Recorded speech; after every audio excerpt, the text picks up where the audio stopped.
Hello everyone and welcome to Stan the Wine Man TV. I'm your host Stan Rattan and this is the Blue Collar Wine Show. And today I'm going to look at wines from Powers Winery over near Kennewick, Washington, Columbia Valley. Badger Mountain is where Bill Powers first planted his vineyards in 1982. He was the first person in Washington to be certified organic. And I had an opportunity to go through a little tour of Bill Powers Vineyards a few years ago, back in my early career as an up-and-coming wine guy. And I have to tell you, he impressed me so much with his passion for farming and the wine world.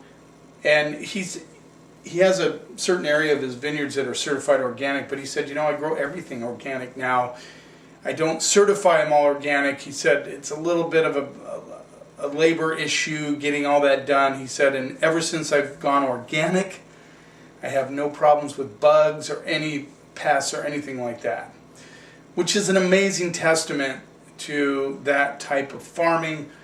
They are totally sustainable in their practices. And what I've really been impressed with Powers Wines is just the improvement over the years up to today. Their first release was in 1992, and they've been going strong since then. Now, that being said, I'll be the first to admit that I wasn't a huge fan of Powers Wines years ago. Loved Bill, loved what he did, loved his passion for farming. But, you know, his wines were not stellar, at least in my opinion. But I have to tell you, if I were to give any winery the most improved player since the first time I met him, it would be Powers Winery. I just had an opportunity to taste through a few of their wines, and I was thoroughly impressed. Now, I have an opportunity to interview Bill Powers on my Stan the Wine Man TV, and I'm looking forward to that. We're trying to put it all together so that that can be done. Bill Powers has never been videotaped, and he should be. He is an iconic man in Columbia Valley, and somebody should get him on tape and just see what he has done in the wine world. We're going to taste three of his wines right now.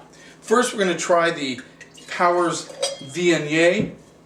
Probably one of the toughest words for people buying wine to say. I've heard it butchered many different ways. I had a hard time with Viognier. This is a 2013 Viognier, Columbia Valley appellation. Powers Vineyards, Powers Winery goes for $13. There's the label. They've actually improved their label. They used to have a purple label, which I was not a huge fan of, but they've done a good job with their labeling. So let's give this one a whirl. Let's see what we get on the nose. In typical fashion of Viognier, is very floral. Viognier to me is like a fruit salad sans the whipped cream. You know, it's got all those different fruits, tropical fruit notes. Although many of us don't put mango and papaya in our fruit salad, this has that with a little banana. Hints of mandarin orange. White flowers all day on this one. Just a real, what we'd say, a pretty nose. It's one that you could probably smell, you know, dab a little behind your ears. You know, I mean, it's just a really nice aromatic wine. Let's see what we get on the palate.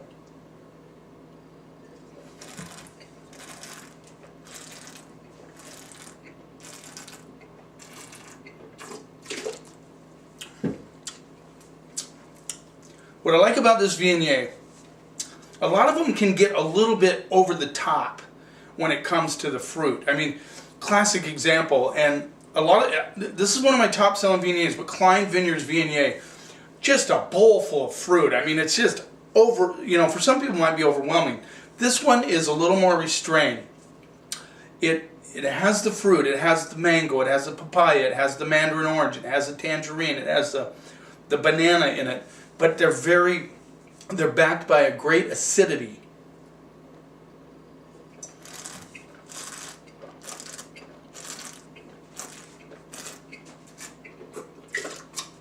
I mean, the fruit is there. Don't get me wrong. It's there. It's delicious. But it also finishes dry with that fruit note still there. Beautiful wine. $13. This would match up nicely. You know what? One of the things I'm learning, my friend Alan and I have talked about this quite a bit, is he'll take a Viognier and saute his clams in it, and it really comes out nice. Mussels or clams, saute those babies in some Viognier, in particular this one, and you're in for a real treat.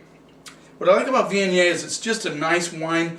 It can be a cocktail wine. You're going to sit and sip it, enjoy it. It's delicious. It's dry, but it's also dry enough to be great with some Asian food, some Asian noodles or something, because it just has that, because of that sweetness of the fruit, it would match up nicely with that type of food. But just a real beauty.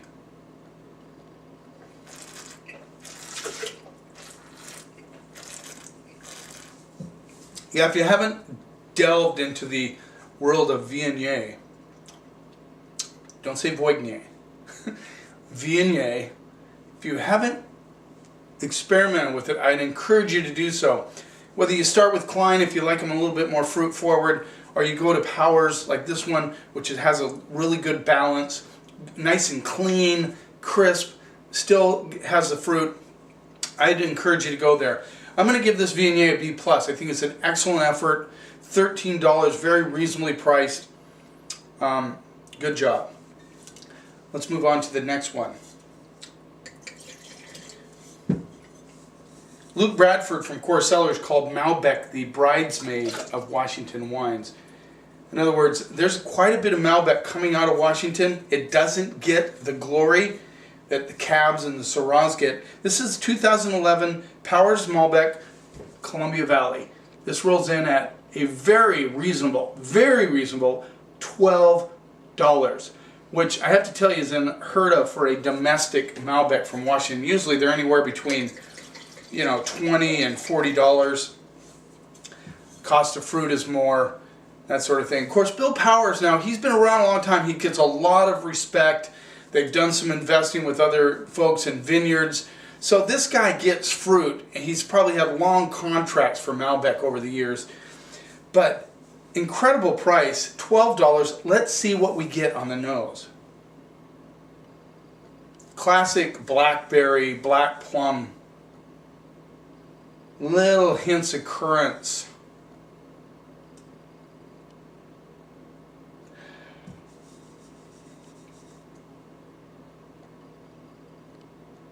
Get some red flowers, maybe just a touch of tobacco.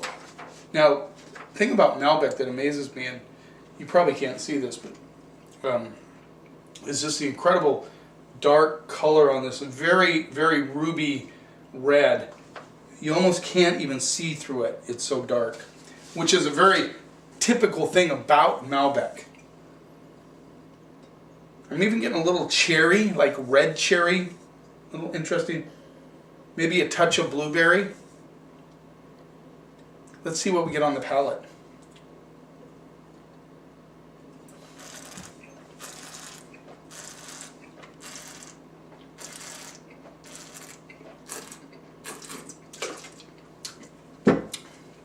Pretty intense. I'm telling you, $12. This is an intense wine on the palate. I get red fruit, I get blue fruit, I get black fruit. I mean, it's like this medley of fruit. Good acidity. I'd have to say a lot of blackberry. I get some blueberry on the back end.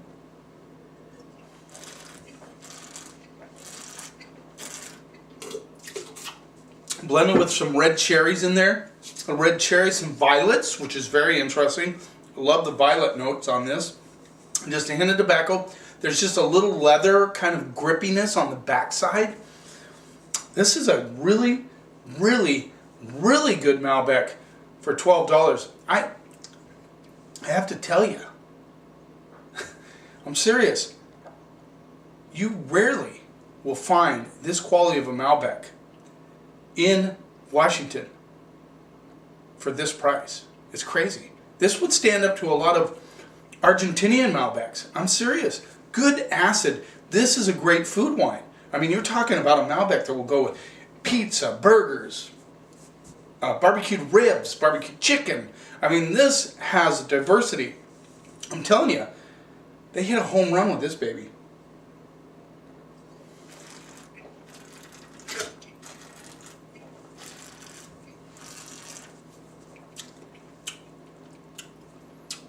Even a little bit of just a tiny hit of herbaceousness on the backside, which I like.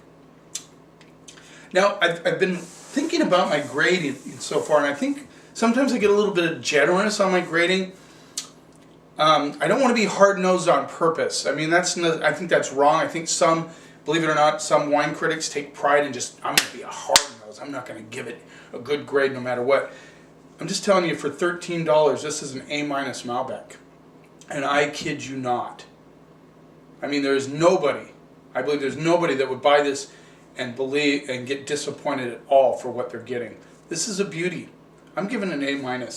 I don't care if I've been generous lately. I'm thinking about backing off a little bit, really kind of, giving you true grading, but you have to take in quality to price. QPR is what we call it. Quality to price ratio. What are you getting for the money? It's like a teacher, you turn in a paper. Maybe, one student turns in a paper and it's 240, words long. Maybe 400. But it doesn't say a lot. There's not a lot of substance to it. It might look good, might be elegant, it might, wow, he really writes well. Then you get a guy that turns in a paper that's only 120 words. And in that 120 words, he says more than the person that wrote a 400-word term paper. Now, is there going to be a teacher fooled by the eloquent 400-pager? Yeah, there will be some. Just like there's some people that, if it says Silver Oak on it, my God, it has to be good, right? Well, I'm not saying it's not good. But it's also $77. Is it as good for $77 as this is for $13? That's the question. That's the paradox that we all have to face as wine critics. So I'm giving this one an A-. I'm not backing down on this. Let's go on to the next one. Because that, my friends, is a very well-stated 120-word term paper versus a 400-word term paper. When I was, sometimes when I didn't study enough in school, I would just fill pages on an essay with a lot of BS. Sometimes it worked, sometimes it didn't. Depended on the teacher. Now we're going to move on. Powers, 2010 Reserve, Cabernet Sauvignon, Horse Heaven Hills AVA, Champoux Vineyards. Now, Shampoo Vineyards, so this is a Reserve line. Love the label. Nice job, guys. They've always had this label. Shampoo Vineyard has some of the most sought-after fruit for Cabernet Sauvignon in the state of Washington. I think there's some guys that would rather use Shampoo fruit than Walla Walla fruit for their cabs. I'm just saying. Some of the best cabs in Washington State come from Shampoo Vineyard. So Bill Powers, like I said, he has a foothold in Washington State. Very well respected. He gets his hands on some pretty seriously good fruit. So let's look at the color of this one. Again, it's very ruby. Little rim variation, not a lot. Not quite as dark as the Malbec, but pretty close. Let's see what we get on the nose. Very, very ripe currants. Reminds me a little bit of a Amarone. Yeah, I mean, ripe currants all day. Little tobacco, definitely violets in there. This is like, hits you with rich. You're like, okay. A lot of you, okay, we're in for a treat here. This has a rich nose. Little rose petal there. Very interesting. Love the nose. Now, I know I'm not going to get an Amarone on the palate, but it definitely has that kind of raisiny element of aromas. Let's see what we get on the palate.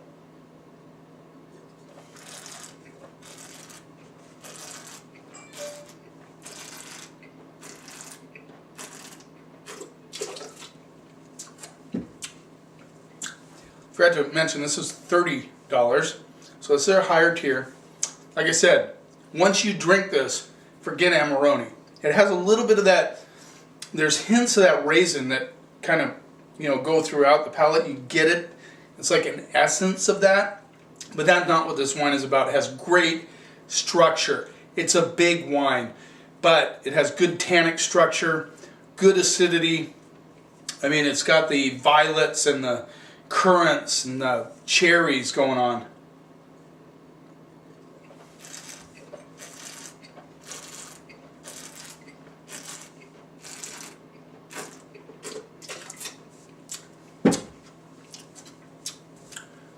This is a young wine. What did I say the vineyard's on? 2010? I venture to say this has 10 to 15 years left in it. 15 years from now, this is going to be a beauty.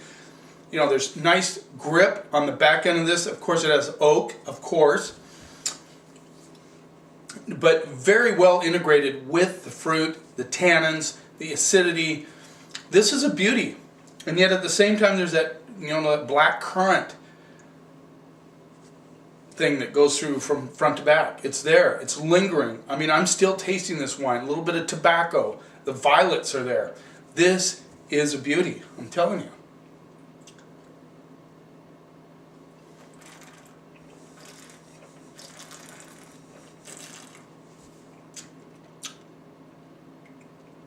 Now you can run out all day, searching for that big Napa cab. I get customers like that. That's all they'll buy. Something from Napa. Now, I don't have as many as I'm sure some stores do, but they come into my department, they're like pointing out, the Whitehall Lane and Silver Oak and Duckhorn and all these big boys. What can I say? Some serious competition. Because this is built kind of like they built the cabs in Napa in the 70s. With a little more structure. They didn't go for that polished enologics Parker palate thing. Sorry, Robert Parker. I know you don't have the Parker palate. Just saying. I'm not picking on you. I'm just saying that is the common denominator out there is that all these big voluptuous cabs. But in the 70s, early 80s, that's not the way they built these cabs. They had structure. They had cellar ability. If you want to say you can put them in your cellar. But this is drinkable now. I could drink this wine right now. No problem. I'm going to give this an A. Here I go again. But this is an A cab. This cab has all the things you're looking for in a cab and more. And, I'm just saying. Good job. Powers. Most improved winery. Since I first tried them years ago, they are headed in the right direction. And great values. I mean, $30 for a reserve. That's stupid. $12 for a beautiful Malbec. $13 for a very well-made and fresh Viognier. Look for Powers on your shelf. They're very well distributed. They're all over the place. They're even in Europe. Look for them. Hey, thank you for watching. I really appreciate it. Make a comment. I'm not getting a huge amount of viewers right now. I mean, I'm keep working. This is episode number 53, episode 53. I'm working it. I'm going to do a newsletter. I'm working on that right now. I made some contacts so people know my videos are out there. I'm going to work it. I'm going to keep doing it. We're going to keep doing this. I hope you're learning something. I know I am. Thanks for watching. Cheers, and here's to keeping the snob out of wine.